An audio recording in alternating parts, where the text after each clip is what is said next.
এই ব্যাংকে ডাকাত ঢুকেছে, ব্যাংকে ডাকাত ঢুকেছে।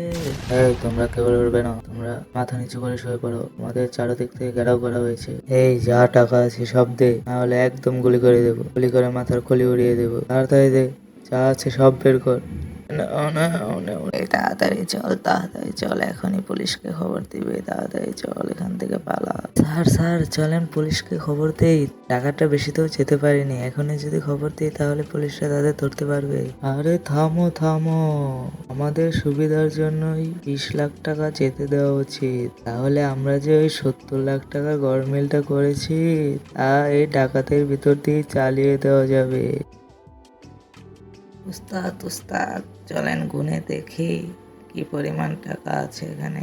আরে না না, গুনতে হবে না, একটু পরে টিভিটা ছাড়লে চ্যানেলেই বলে দেবে কত লাখ টাকা দেওয়া হয়েছে ব্যাংক থেকে। বাহ, খুব ভালো একটা বুদ্ধি দিলেন তো। যাক, সাংবাদিকদের হিসাবটা দিব্যি দিয়েছি, আরো 10 লাখ টাকা পকেটটা ঢুকাতে পেরেছি।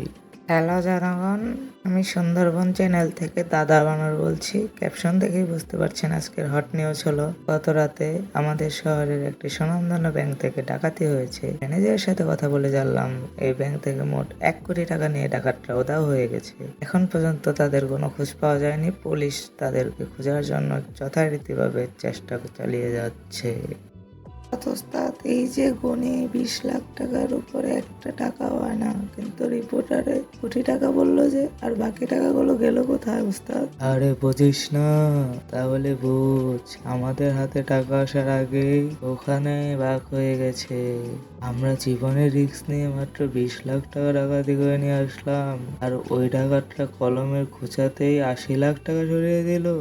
এই কেউ লড়বে না, তোমাদের চারদিক থেকে ঘেরাও করা হয়েছে, কেউ লড়বে না। পকেটটা একটু ভারী ভারী লাগছে। This is rap. ম্যানেজার সাহেব দরজাটা খুলুন।